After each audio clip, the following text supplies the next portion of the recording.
In today's video, we are going to be discussing 7 ways our frugal priorities have gently shifted within the last year. We have moved around our resources and embraced a new balance for Paul and I. We have intentionally simplified our choices to just build a better life for ourselves.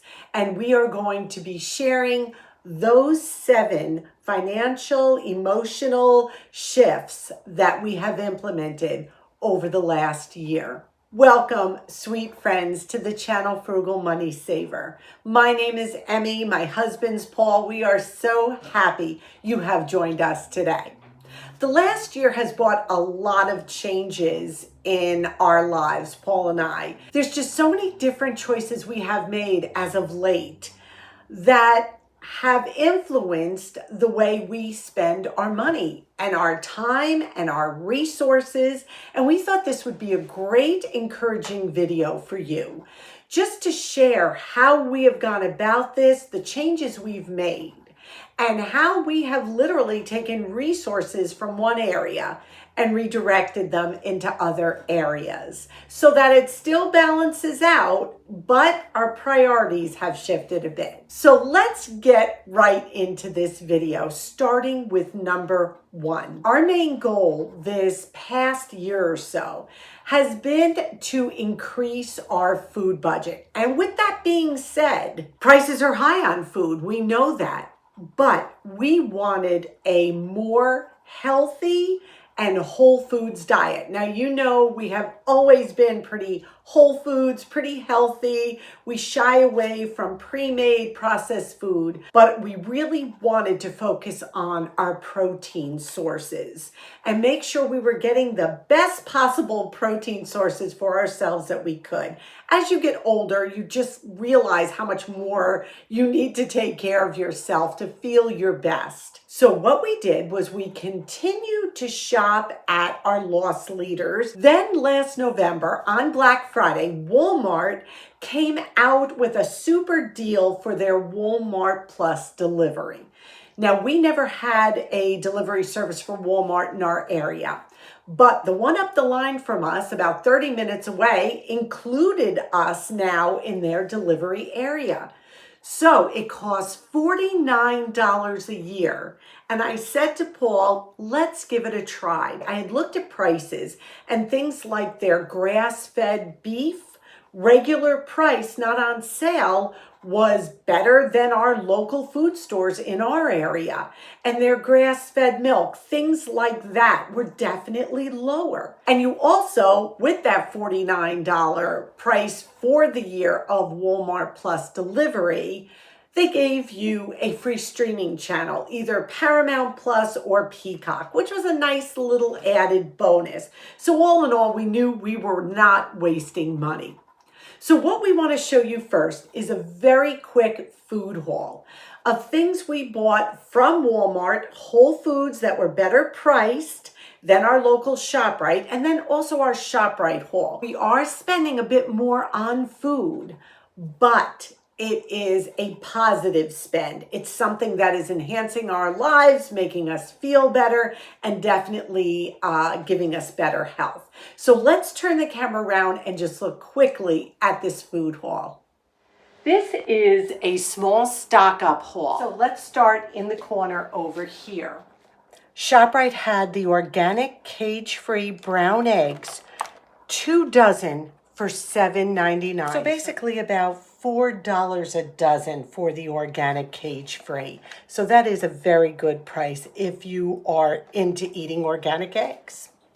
I needed some tea, and I love Bromley. It wasn't on sale, but I am completely out, so I paid $3 for this box. I needed some saltines. I just like to keep them in the house. You just never know.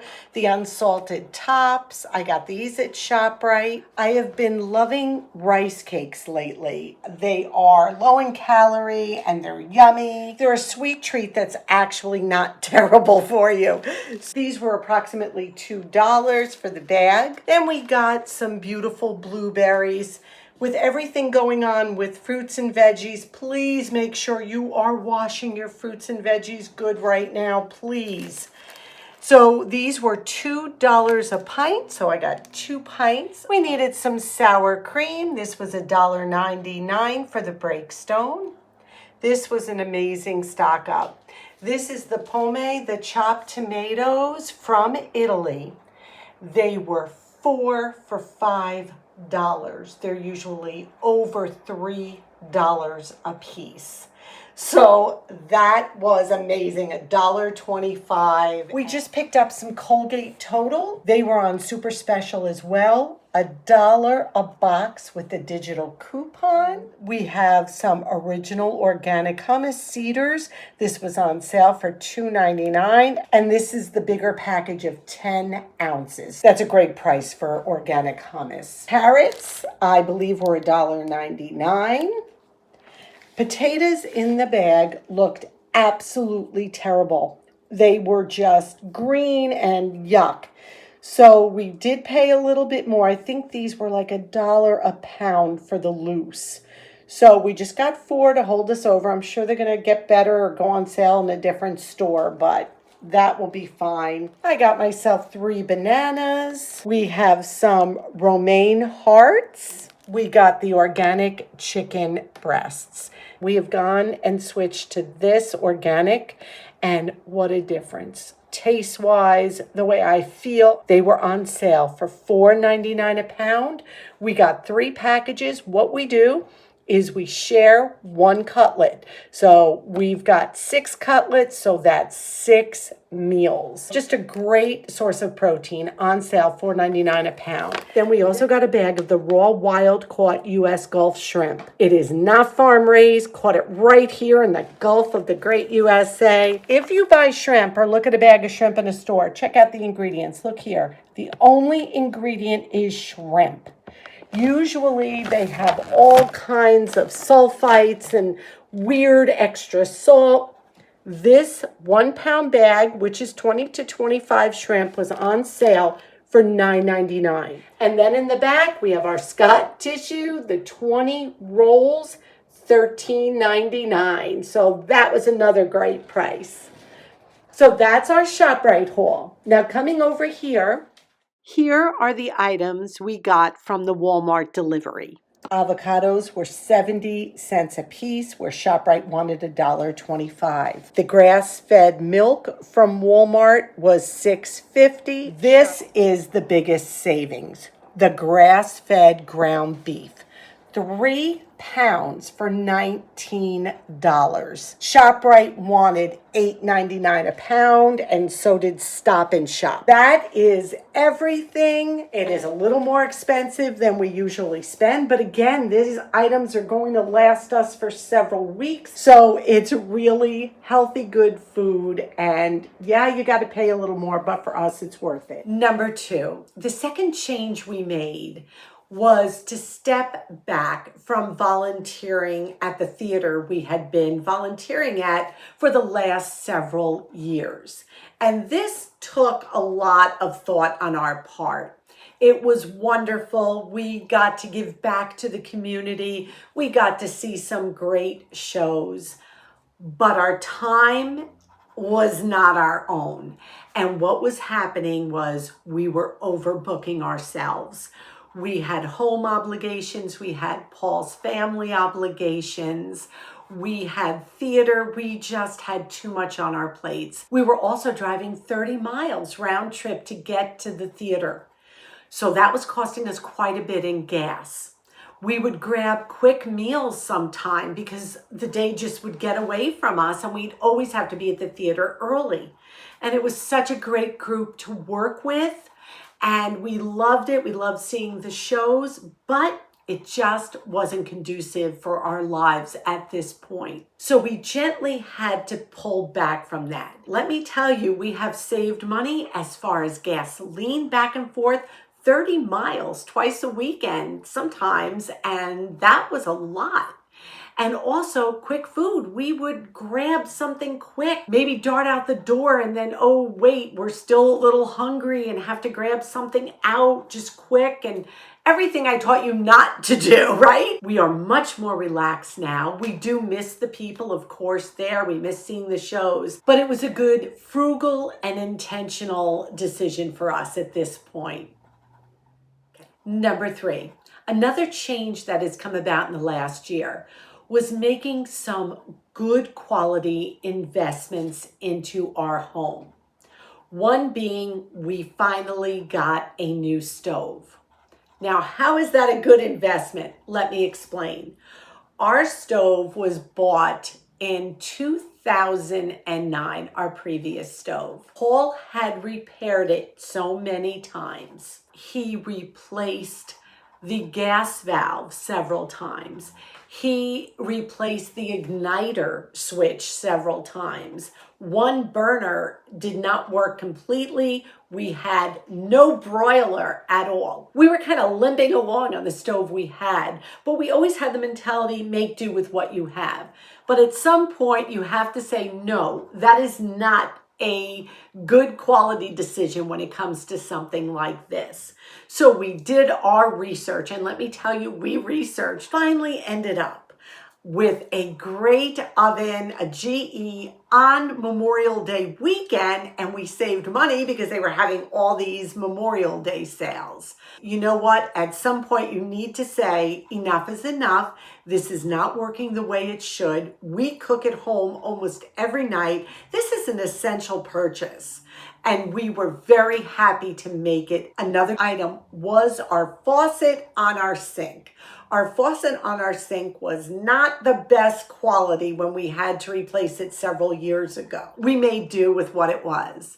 Now we upgraded just a little bit, put a little bit more money into it. It will last, I think, a lot longer. The other one was actually moving. Every time you move the handle, the whole thing would shift. And Paul's like, gentle touch, go easy. So it was time to replace that. Both those items were very wise investments for us at this time, and sometimes you have to spend money to save in the long run. Number 4, another way that we are supplementing these extra food purchases, extra home purchases, is simply by staying home more. Being home to us after the hectic year we had is a true luxury. And I think so many of us need to embrace that. We need to realize that staying home is a godsend. You are at peace. You are surrounded by belongings that you love. You have fresh food to eat, fresh water to drink. You have everything you need as far as activities to play with. All these things we have accumulated through the years, use them. Get back to your hobbies, get back to your passions. Just because something is free and going on in your area, pick and choose, be selective on what you want to do of those free activities. Because you have to remember, gas will be spent. Even if you pack food, you may end up buying that extra ice cream when you're there, or a soft pretzel, whatever it is, something little. And also when people invite you out, be selective whom you want to spend your time with. We have come to realize the more we stay home, the more money we save all the way around. Problem is, society pushes us out and wants us out there. But the more we say, no, you know what? I'm very content being home. We're very content.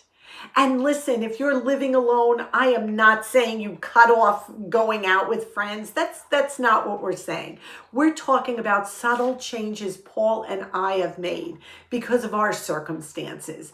And being at home right now is rejuvenating for us. It is recharging for us. It is helping us to be intentional and save even more money for things that have become more important at this point. Number 5, since decluttering Paul's dad's home, and I touched upon this in another video, we have been so cognizant about any non-essential purchase we make. Paul and I on a typical Saturday would get up and we look at local tag sales, yard sales, things like that, estate sales. We'd make a list and we would go from one to another, picking up little treasure, fun little things that didn't cost a lot, but over time certainly did add up and added to more stuff in our home. And in the last year, we have almost completely cut that out. We avoid thrift stores. We avoid all kinds of estate tag sales now. And what we've done is we have left those kind of outings, like going to a thrift store, for just special occasions. Maybe our anniversary, a birthday, Christmas, because these are things we really love to do, but they were getting out of hand. So we have cut back on that.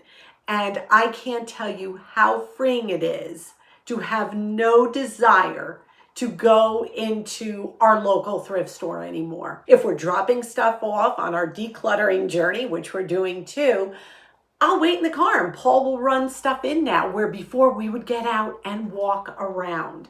And we haven't done that literally in months. Yes, we did when we were on our anniversary in Lancaster, and that was a special occasion. That was a special treat because we had allotted money for our anniversary. But I'm talking just this spending on non-essentials for no reason other than, hey, let's go to the thrift store. Hey, let's go to that estate sale and just spend money on things we really, at this point, do not need. So that is a great way to have more disposable income to put towards things that are much more important. Number 6, along with the changes came something gently and slowly into my life personally.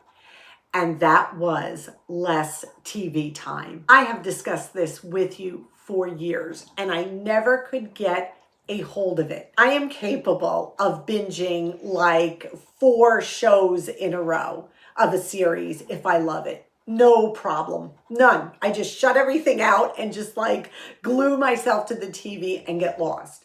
And I realized this had become a real problem for me. Because honestly, the last year was hectic. I would kind of come home and use it as my zone out time. But did I need 4 hours of TV to zone out? No, I think I needed a much better way to channel my quiet time, my rest time. So what I have implemented, and I've actually stuck with it now for, a while, is 2 hours of TV or any kind of YouTube, anything like that, an evening. I give myself from 7 to 9. Now, some of you may say, oh my gosh, Emmy, that's still too much. Listen, I'm a work in progress, okay? Going from 4 hours to 2 hours is huge for me, but I have done it consistently. And that is just a subtle, wonderful change. I am feeling so much better. What was happening is I'm watching TV up till the time it's bedtime. I'm going to bed all wild. I'm going to bed all hyped up from whatever show I watched. And even if it was a gentle, quiet show, the show would replay in my mind while I'm up in bed. And it was just craziness. And I'm like, listen, this is serious. You need to back off. So what we do, it is off all day. It is off all afternoon. It comes on, if I wanted to, from 7 to 9. And that's when I can watch my YouTube. We can watch a DVD, whatever it is. I cannot wait to see my electricity bill. I don't know if it'll make a huge difference, but it might. And what I've done instead is I have journaled. I have read. We have communicated more. We sit out on the deck now. We enjoy our outdoors. I am outside till 7 o'clock now every day, and I'm loving it. Number 7. Another graceful change we have made that has benefited us financially and health-wise is to go to 3 smaller meals a day. Now, if you have followed us for any length of time, you know Paul and I used to eat 2 meals a day. We would eat a pretty big breakfast. And then if we got hungry around 2 o'clock, we would snack. And then dinner was at like 4. After a while, we're realizing this wasn't working for us. We were starving by the time 2 or 3 came along. Then come dinner time, I was beyond hungry, Paul was beyond hungry, and we would just have second helpings and just eat too much. It was good food, but it was too much food. So now what we have done is gone to 3 smaller meals a day. We do a simple breakfast. Paul will have his coffee, I'll have my tea, and we'll do like some sourdough toast with mashed avocado, little bagel seasoning. Maybe we'll have an egg with it. I have fruit now with my breakfast. That's about 9 o'clock. Then about 1 o'clock, we will stop whatever we're doing, sit down at the table, and have a healthy, light lunch. Yesterday, I made 2 plain rice cakes with a little bit of hummus on them, some sliced cucumber on top. It was perfect, it was filling, and I felt great. Paul had some cut up meat and cheese with some crackers. Perfect. Then for dinner, we've been keeping it old school. A little protein, a little carbohydrate, and a vegetable, the way people ate in the 50s and the 60s. The changes we have felt have been amazing. We are sleeping better. We have no mid-afternoon slumps. So that is another gentle way we have incorporated a new routine into our lives. So we hope this has been encouraging. Today's question of the day, you know what I'm going to ask you. Is there something that you gently want to change? Whether it's physically, emotionally, spiritually, financially, that you could implement. So we thank you so much for sharing this time with us. We ask that you please give this video a big thumbs up. Subscribe if you haven't. Come on in and be part of our family. We ask you to be well. We ask you to be safe. And above all, we wish you blessings. Until our next video, may God greatly bless you.